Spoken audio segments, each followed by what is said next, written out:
Bienvenido, bienvenida a nuestro estudio. Allá en el lugar y en el tiempo en que usted esté compartiendo con nosotros este tiempo de reflexión y de análisis y de recuento de la historia de lo que ha sido el conflicto entre el bien y el mal.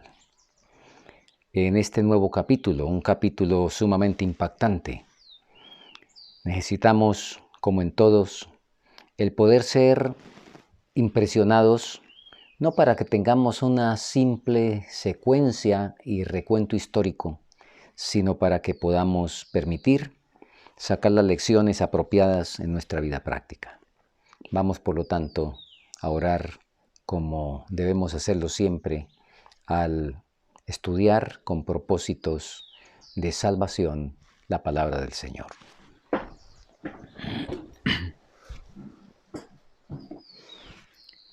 Padre Celestial, gracias por las promesas que tenemos en tu palabra y que nos acompañan en cada actividad de nuestra vida, pero muy especialmente por la promesa de que tu Espíritu será enviado para dirigir nuestro espíritu al conocimiento de toda verdad y al ver y sentir la necesidad de colocar nuestras vidas en armonía con esa verdad. Dirígenos pues una vez más en esta hora, lo agradecemos en Cristo Jesús. Amén.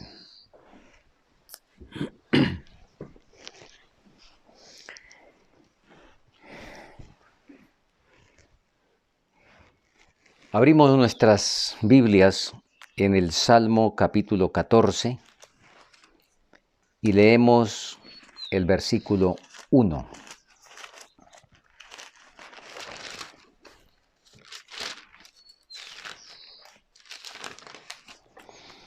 Dijo el necio en su corazón, no hay Dios. Se corrompieron, hicieron obras abominables. No hay quien haga el bien. Complementemos este mismo mensaje con el Nuevo Testamento, Romanos capítulo 1, versículos 28 hasta el 31. Y como ellos no les pareció retener a Dios en su conocimiento, Dios los entregó a una mente reprobada para hacer lo que no conviene, estando atestados de toda iniquidad, fornicación, malicia, avaricia, maldad, llenos de envidias, homicidios, contiendas, engaños, malignidades, murmuradores, detractores, aborrecedores de Dios, injuriosos, soberbios, altivos, inventores de males, desobedientes a los padres, necios, desleales, sin afecto natural, implacables, sin misericordia. Estos versículos sintetizan de manera magistral lo ocurrido durante la Revolución Francesa, cuando, caso hasta ahora único en la historia, cuando esa Asamblea Nacional declaró no hay Dios. Y este cuadro pintado con elocuencia por el apóstol Pablo presenta los resultados tanto colectivos como individuales que van a seguir siempre que se tome esa misma posición de que no hay Dios. El ateísmo, proclamado oficialmente con sus fatídicos resultados, fue el resultado de la supresión de las Sagradas Escrituras que Roma había hecho. Les recuerdo que la Inquisición se inauguró precisamente en Francia. Recuerden, siglo III, misión a Béziers, cuando Inocencio dijo mátenlos a todos, que Dios allá los separe en el cielo.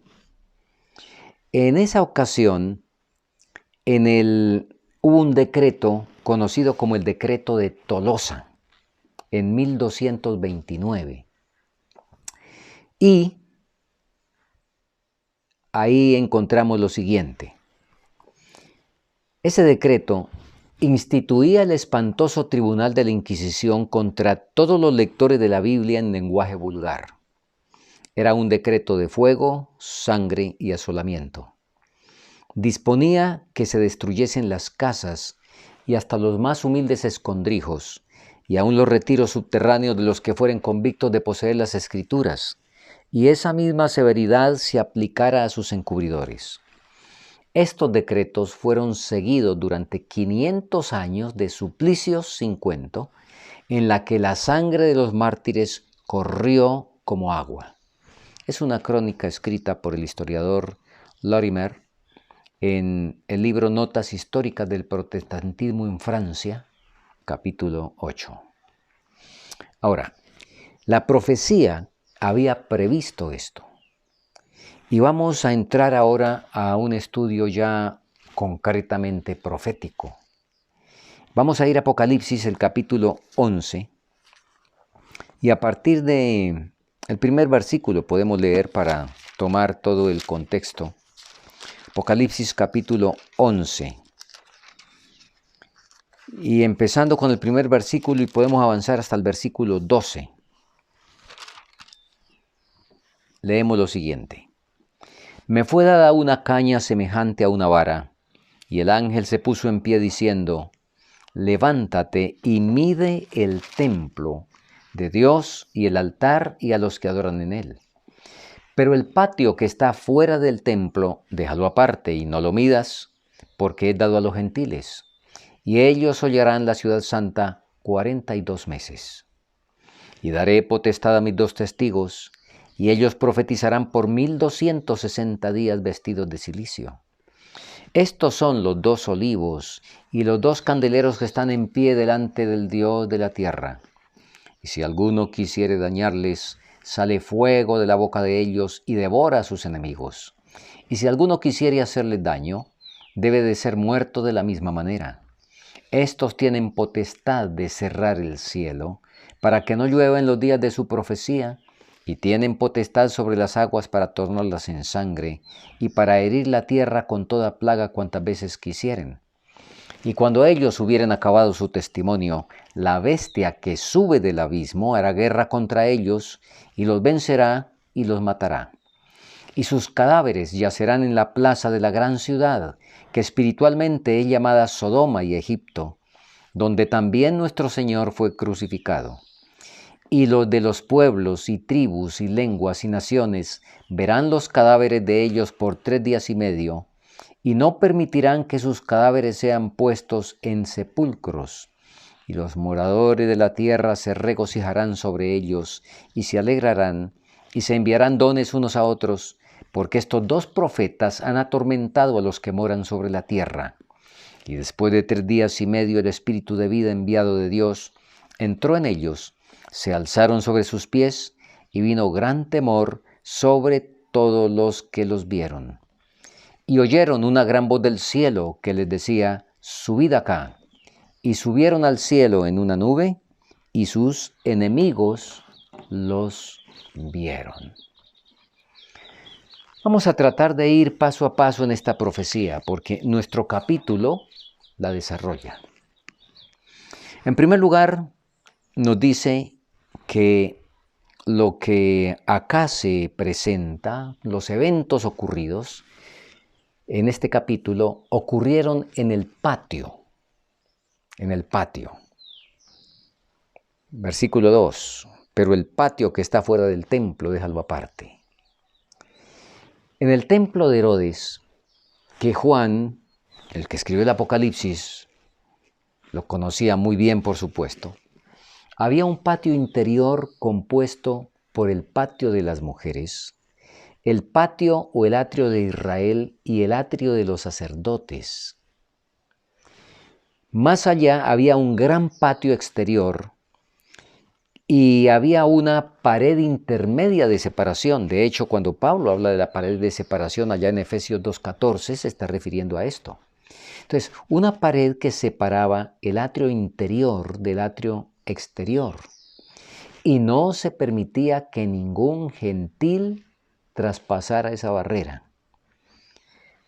De modo que, en vista de que el atrio que aquí se menciona es dado a los gentiles, sin duda Juan tenía en mente ese gran patio exterior.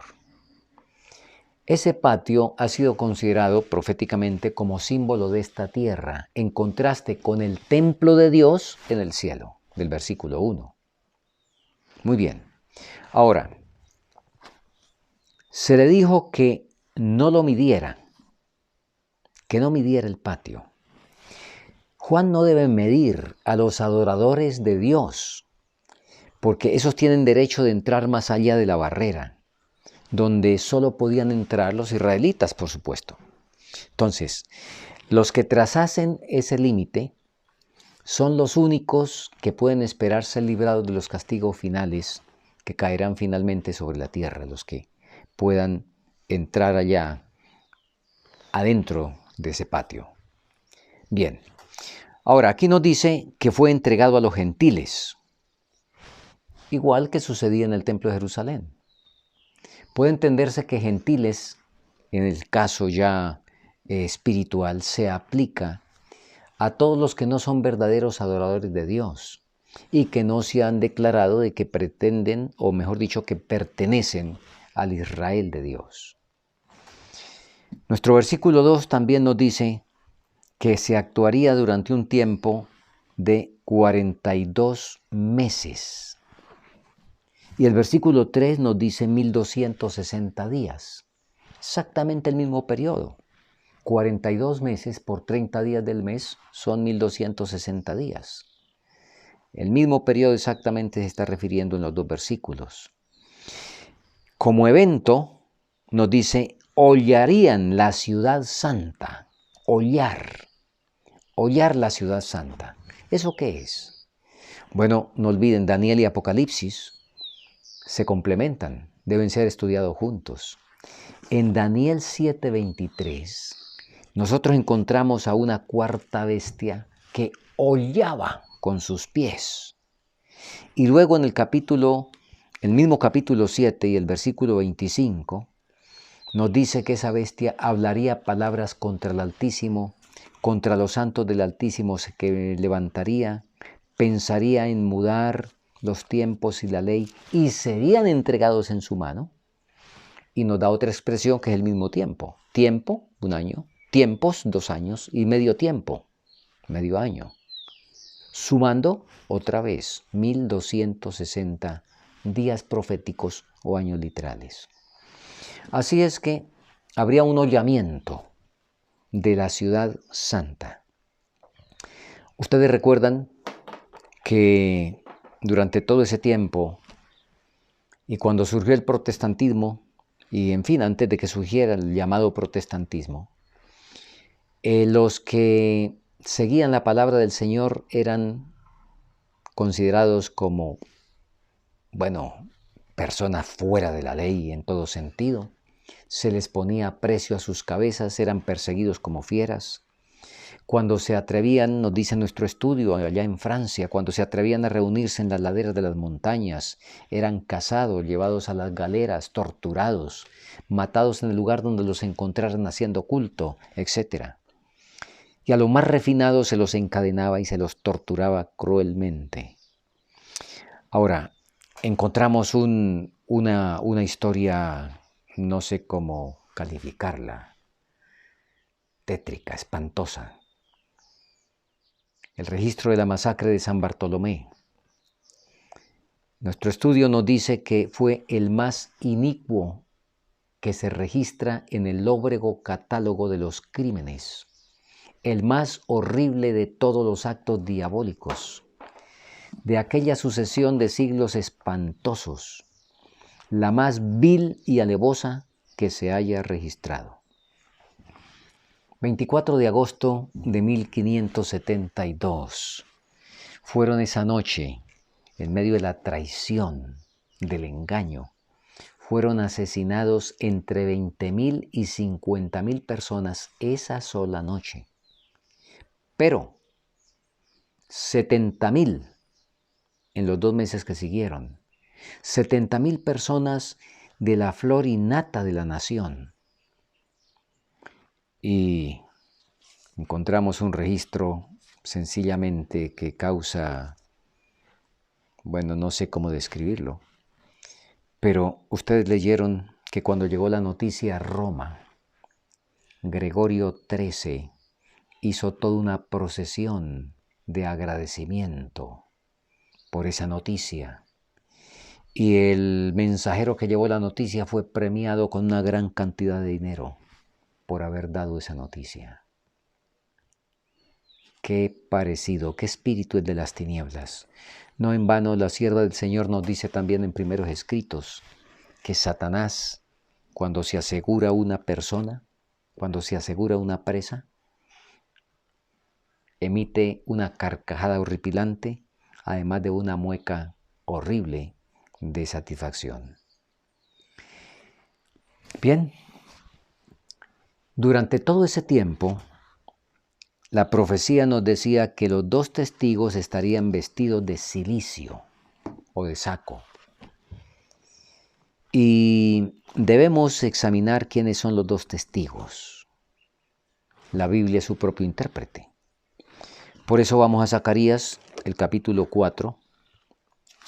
Y en Zacarías el capítulo 4 nos habla allí, a partir del versículo 1, y en general en todo el capítulo, nos habla de una visión del candelero de oro y los dos olivos, donde aquí se nos dice que esos dos olivos son los que están delante del Señor por toda la tierra.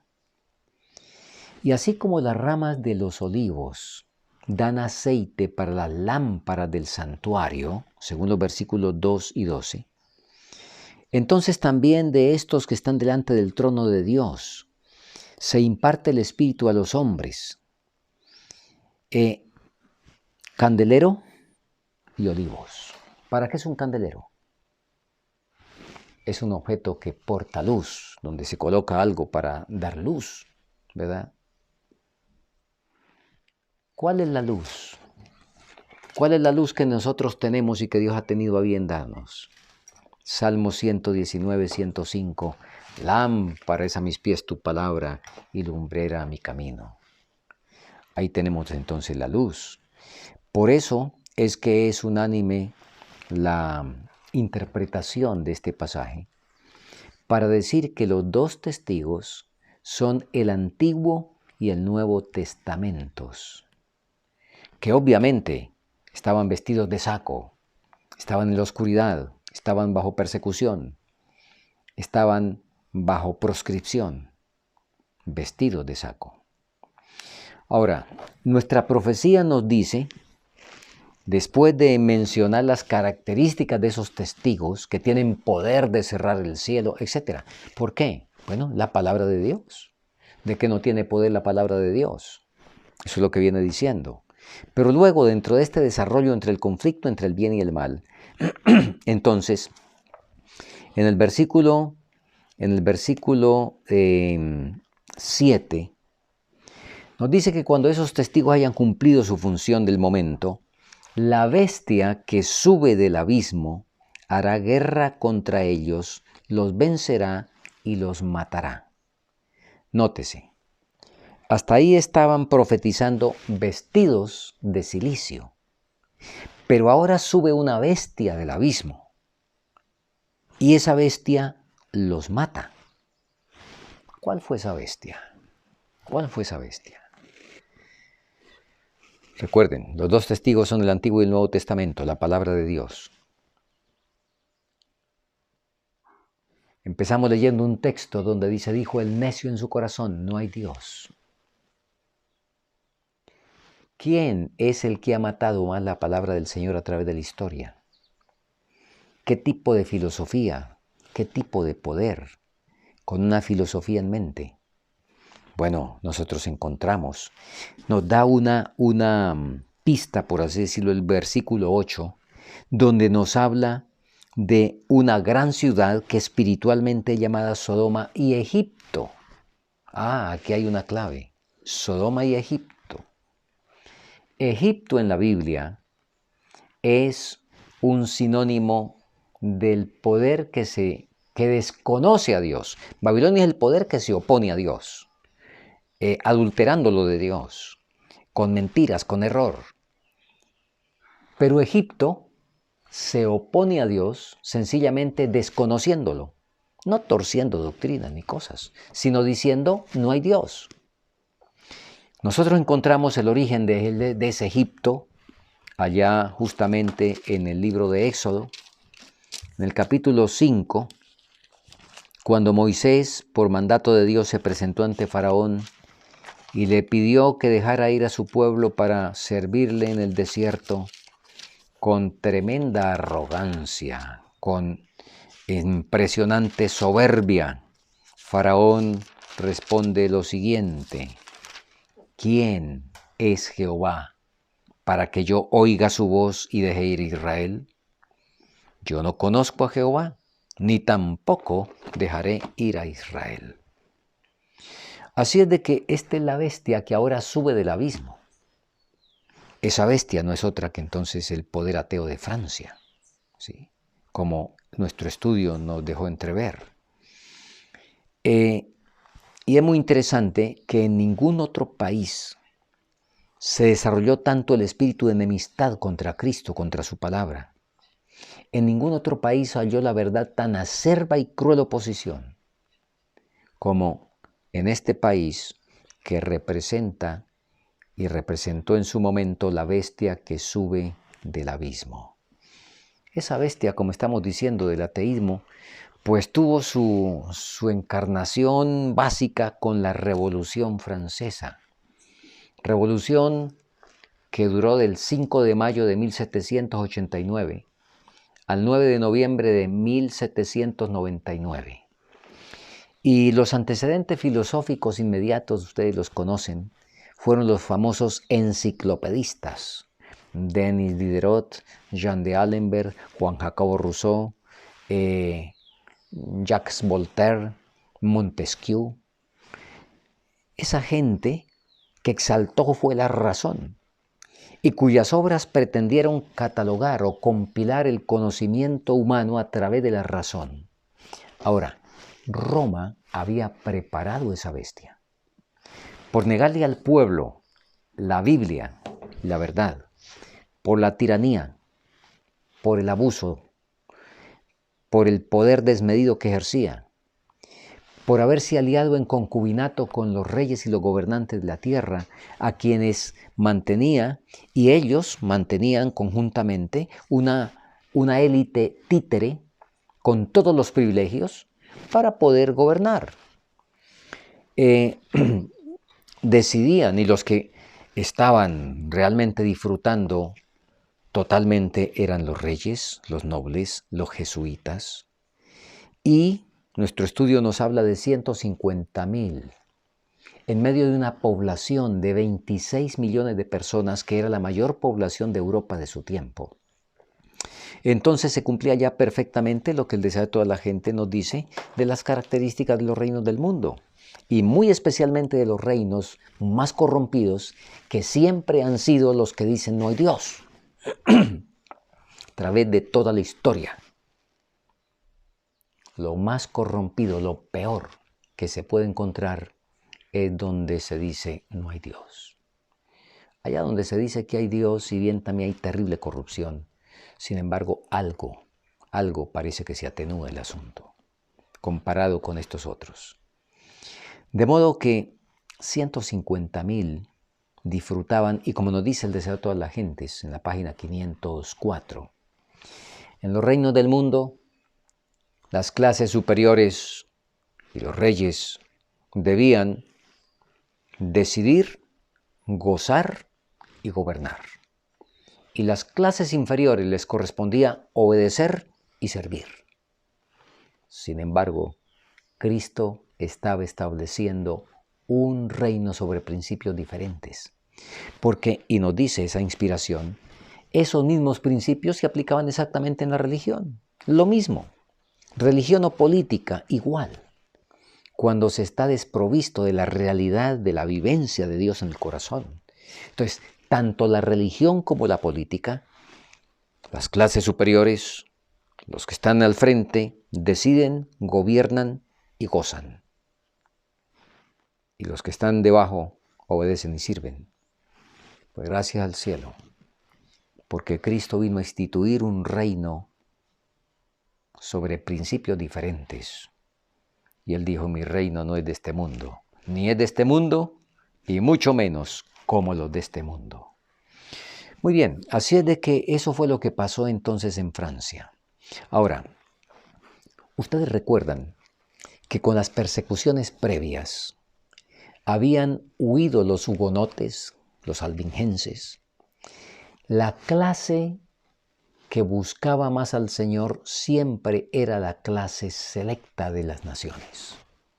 Ahí estaban los artesanos hábiles, estaba la gente pensante, estaban nobles empresarios, en fin, la gente que da el progreso a una nación era la que recibía el mensaje y entonces o eran muertos o si los habían desterrado, habían tenido que huir y ahora era sencillamente la gran mayoría de la plebe.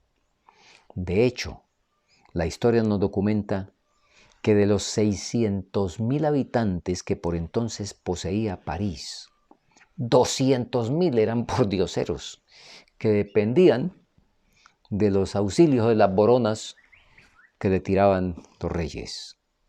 Increíble. Y dentro de todo ese contexto se desarrolla un absolutismo impresionante que tuvo su asentamiento especial con el famoso Luis XIV, quien tuvo un largo reinado de 72 años. Luis XIV, quien llevó el gobierno a Versalles, y los que hoy visitan allá pueden ir y ver el famoso Palacio de Versalles, donde reinaba el Rey Sol, como se le llamaba o se hacía llamar. Y él sencillamente decía, el Estado soy yo. Ese fue Luis XIV. Luego vino Luis XV, de quien se nos dice que aún en medio de semejante disipación que había, que era la constante, sin embargo él sobresalió de manera aventajada por la frivolidad, por la concupiscencia, por el despilfarro, en fin, por todos esos aspectos. Y él, cuando de pronto alguien le llamó la atención, sencillamente se limitó a decir, después de mí, el diluvio. Pues vino el diluvio. El diluvio vino y le tocó a Luis XVI y a su esposa María Antonieta afrontar el diluvio, el cual se lo llevó, como dice la Biblia hablando del diluvio, porque tanto Luis XVI como su esposa fueron sencillamente pasados por la guillotina, la horca, tuvieron que ir al cadalso. Muy bien. Ahora, en todo ese contexto, la profecía nos decía que esa bestia que subía del abismo haría guerra contra los dos testigos, los vencería y los mataría. ¿Cómo fue eso? La Revolución Francesa acabó con lo que era religión. Roma incluso recibe un efecto boomerang para lo que habían hecho ellos. Ahora se lo hicieron a ellos también. Y entre otras cosas, voy a mencionar algunos puntos que se establecieron específicamente por parte de la Asamblea Nacional, con la Asamblea esa constituyente que armaron en la Revolución Francesa. El culto a la deidad fue abolido por esa Asamblea Nacional. Se recogían las Biblias para quemarlas. Un día de descanso, o el día de descanso semanal que se tenía tradicionalmente el domingo, fue suplantado por un día de descanso cada 10 días para todo tipo de disipaciones y orgías. El bautismo y la religión fueron absolutamente prohibidos, fue prohibido todo culto religioso, excepto el culto que se le tributara a la patria y a la libertad. Ahora nos dice que los moradores de la tierra se regocijarían. Claro, la plebe, dirigida por Satanás, ¿cómo no se iba a regocijar con ese estado de libertinaje? Ustedes recuerdan que dentro de los desafíos, dentro de las blasfemias, dentro de todas estas cosas, se escogió una mujer de muy dudosa reputación y que fue nominada como la diosa de la razón. Era la ejemplificación de la razón, lo que ahora sería la religión, lo que ahora sería el Dios, la razón. En otras palabras, ¿y quién tiene la razón? ¿Quiénes son los que poseen razón? Los seres humanos. En otras palabras, la vieja mentira de Edén, seréis como dioses, el Dios soy yo. Es mi razón. Y ustedes recuerdan, y vamos a leer rápidamente, el desafío tan horrible que se hizo en esa ocasión al presentarla a esa mujer como la diosa de la razón, donde el presidente tuvo las siguientes palabras, el presidente de la Asamblea Nacional: mortales, cesad de temblar ante los truenos impotentes de un Dios que vuestros temores crearon. No reconozcáis de hoy en adelante otra divinidad que la razón. Yo os presento su imagen más pura y noble, y si habéis de tener ídolos, ofreced sacrificios solamente a los que sean como éste. Caiga ante el augusto senado de la libertad el velo de la razón. La historia nos dice que luego del discurso la abrazó, fue conducida a la famosa Catedral de Notre Dame para reemplazar a la deidad y fue adorada. Tremendo. Esencia de Babilonia también. Aquí, ateísmo y Babilonia combinados, porque la esencia de la Babilonia es dioses somos, como ya dijimos, adoración de sí mismo, yo soy Dios. Ahora, esa fue la bestia que surge del abismo. Y como ya dijimos, Roma la había preparado, porque desde 1525 se le había escrito al rey francés lo siguiente: no os engañéis, los protestantes van a trastornar tanto el orden civil como el religioso. El trono peligra tanto como el altar. Al introducirse una nueva religión, se introduce necesariamente un nuevo gobierno. Mentiras, por supuesto. Mentiras. Y eso se podía comprobar y lo pudieron comprobar quienes tuvieran, decimos, 2 centímetros de frente. Quienes estuvieran elementalmente informados podían ver la diferencia entre los estados alemanes donde había libertad de culto, la diferencia en el gobierno, en el progreso de esos estados, comparado con aquellos donde no la había. Todo lo contrario de lo que se le dice, pero que se sugestiona a los reyes para que lo crean y así entonces ejecuten de acuerdo a esa creencia, por supuesto totalmente distorsionada y falsa, que se les inoculó. Así es de que, sacada la Biblia por parte de la bestia que subió del abismo, se empezó el régimen del terror. Nadie tenía la vida segura. Los oprimidos se volvieron ahora en diabólica venganza hacia los opresores. Como ya dijimos, el rey, el clero, la nobleza tuvieron que someterse a las atrocidades de un populacho excitado y fanático. Todo el que fuera sospechoso contra la revolución era asesinado. Más de 200.000 personas abarrotaron las cárceles. Y cuando ya se acabaron con los clérigos y con todos esos, entonces se armaron facciones y ustedes saben, fue la tremenda anarquía y ahí surgió, dentro de esa situación fue que surge Napoleón Bonaparte para de alguna manera, digámoslo de su forma, por lo menos a eso ponerle algún tipo de orden. Y para ese tiempo, por supuesto que llegó el código más bárbaro que jamás se haya conocido.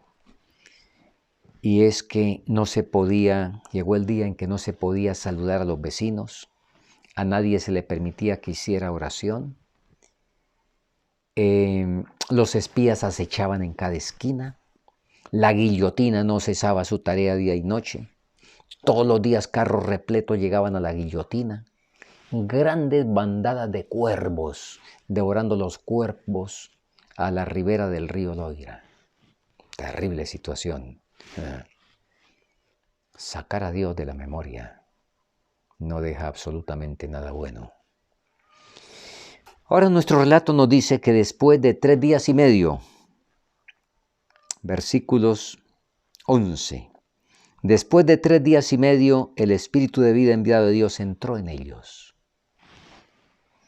Ese periodo de 3 días y medio se debe calcular a partir del 26 de noviembre de 1793, cuando se promulgó un decreto en París para abolir la religión, pero luego eso fue revertido.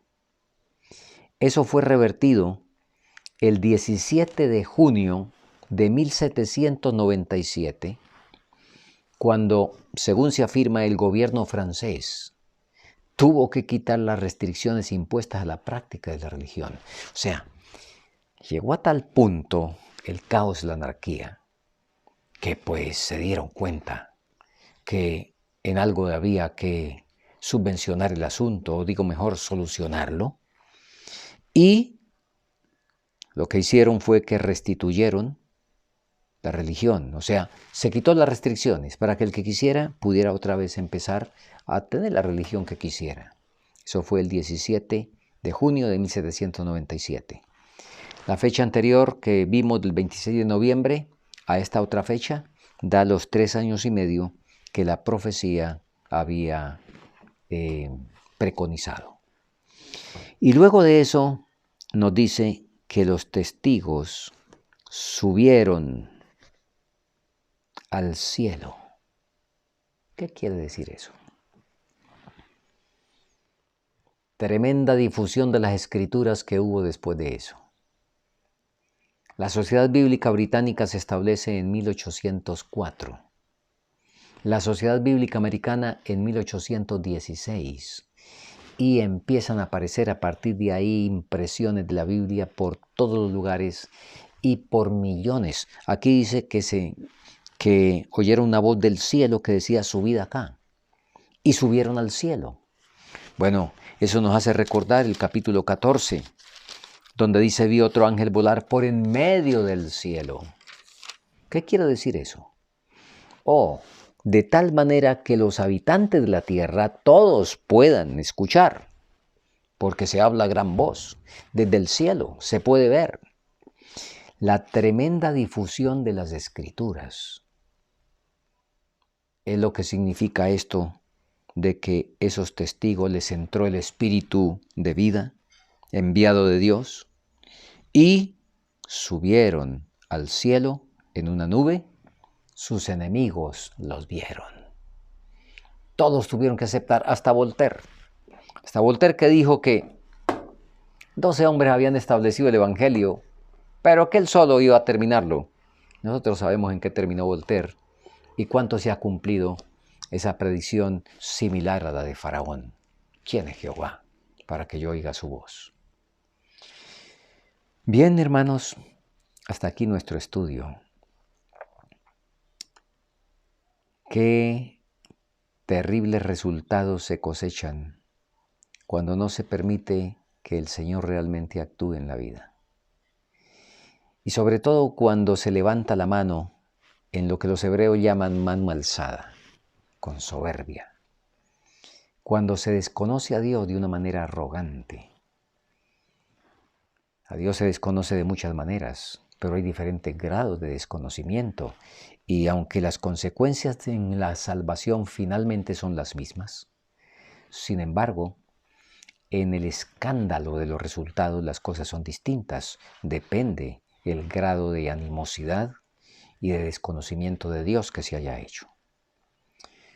¿Cuánto bien tenemos si atendemos, como la palabra dice, atentamente a la voz de Jehová nuestro Dios? Porque la hierba se seca, nos dice Isaías capítulo 40, versículo 8. La hierba se seca,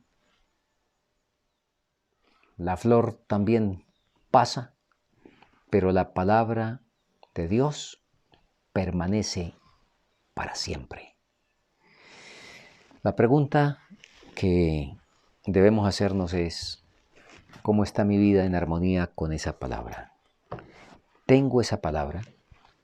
¿Y esa palabra dónde la tengo? ¿La tengo simplemente en las manos como un libro? ¿Como tinta, papel, encuadernación? ¿O tengo esa palabra aquí en la mente? Pero muy especialmente la pregunta que deberíamos hacernos es, ¿tengo esa palabra aquí en el corazón? No olvidemos, dentro del nuevo pacto, el Señor prometió que a sus hijos fieles escribiría estas palabras, dice, en sus entrañas. ¿Qué quiere decir eso? Allá, donde están los más caros afectos, donde está por lejos la primera de las prioridades, allá es donde el Señor ha dicho que quiere establecer su palabra. Y para quienes así permitamos al Señor esa obra de bondad, de amor, de gracia, esa obra portentosa, entonces la promesa es la que encontramos entre tantas otras en Isaías el capítulo 54 y en el versículo 17, donde el Señor se compromete de la siguiente manera: ninguna arma forjada contra ti prosperará, y tú condenarás toda lengua que se levante contra ti en juicio. Esta es la herencia de los siervos de Jehová, y su justicia viene de mí, dice Jehová. Qué hermoso poder tener esa fe, que como ya sabemos, es una fe contra la cual ningún arma forjada va a prosperar, aunque se quite la vida. Porque no es eso lo que está garantizando. Lo que está diciendo es que tendremos una fe que los ríos no pueden ahogar, que el fuego no puede quemar, que la guillotina no puede cortar, que nada puede separarnos del amor de Cristo. Y por lo tanto, no interesa el potro o lo que sea, ningún arma forjada va a prosperar. Que el Señor nos siga estableciendo en esa experiencia para que podamos realmente recibir eso, como leímos, como la herencia de los hijos de Dios. Oremos para que eso sea realidad en nuestra experiencia.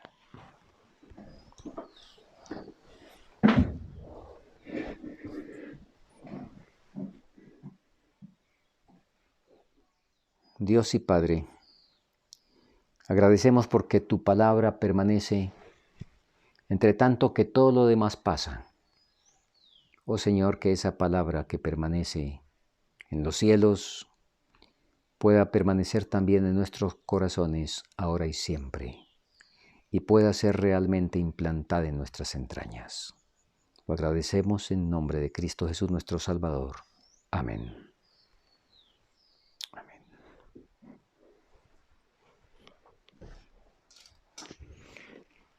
Bendiciones para todos. Nos veremos en el estudio del próximo capítulo.